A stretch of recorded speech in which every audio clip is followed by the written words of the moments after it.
17க்கு இன்றைய திதி தேய்பிறை நவமி முடியும் நேரம் இன்று மாலை 5:55க்கு என்று பார்ப்போம்.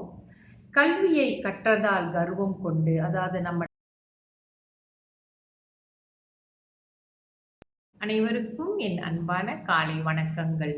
இன்று திங்கட்கிழமை, சோமவாரம் என்று சொல்லுவார்கள்.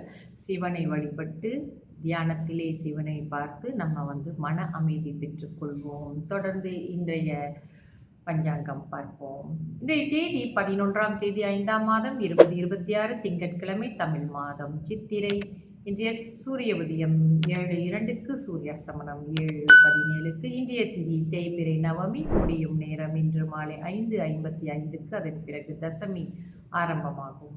இன்றைய நட்சத்திரம் சதயம். சதய நட்சத்திரம் முடியும் நேரம் ஆங்கில தேதியின் முறைப்படி 12ஆம் தேதி அதிகாலை 3:58க்கு முடிவடைந்து புரட்டாதி ஆரம்பமாகும். இன்றைய யோகம் முதலில் சித்த யோகம், பிறகு மரண யோகமாக வருகிறது. நல்ல நேரம் காலை 7:02 8:03 வரை, மதியம் 1:09 2:41 வரை, மாலை வேளையில் 4:13 5:14 வரை.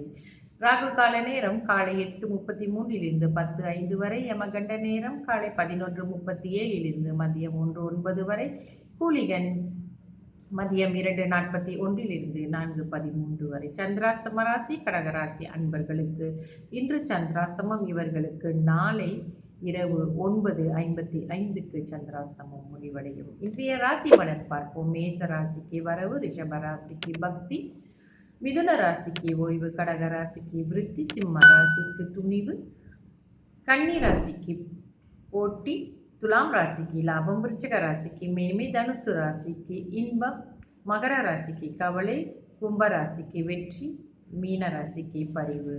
இன்றைய சுப ஓரைகள் பார்ப்போம். சந்திர ஓரை காலை 7:02 8:03 வரை, குரு ஓரை காலை 9:04 10:05 வரை, சுக்கிர ஓரை மதியம் 12:08 1:09 வரை, புதன் ஓரை மதியம் 1:09 2:10 வரை, சந்திர ஓரை மதியம் 2:10 3:12 வரை, குரு ஓரை மாலை 4:13 5:14 வரை. தொடர்ந்து இன்று நம்ம பார்க்க போகிற விஷயம் யார் மூடர்களாக ஆவார்கள் என்று பார்ப்போம். கல்வியை கற்றதால் கர்வம் கொண்டு, அதாவது நம்ம நிறையா படிச்சிட்டோன்ற ஒரு திமிரு, கர்வம் என்றால் ஒரு திமிரு, ஆணவம், ஈகோ அப்படியெல்லாம் சொல்லலாம். தற்புகழ்ச்சி செய்து கொண்டு தான் என்ற அகங்காரத்தோடு நடந்து கொள்வது, புத்தி கெட்டு பிறரை விட தான் எல்லாம் தெரிந்தவர் என்றும் சொல்லிக்கொண்டு திரிபவர்கள். அது மட்டுமல்ல, இவர்கள் பிறரை பார்த்து பொறாமை கொள்பவர்கள், அடக்கமின்றி நடப்பவர்கள். இவர்கள் அடுத்த பிறவியில் எத்தனை முயற்சி செய்தாலும் கல்வி அறிவு பெற முடியாது இருப்பார்கள். கல்வி கற்றுக்கொள்வதற்கு அவர்கள் சிரமப்படுவார்கள். சரியான ஆசிரியர் அமைய மாட்டார்கள். இந்த மாதிரி நிறைய விஷயங்களை இவங்க சந்திக்க நேரிடும். அதனால் எப்போவுமே நம்ம தற்பெருமையாக இருக்கக்கூடாது. எப்போவுமே அடக்கமாக இருப்பதே நமக்கு மேன்மை தரும். நன்றி, வணக்கம்.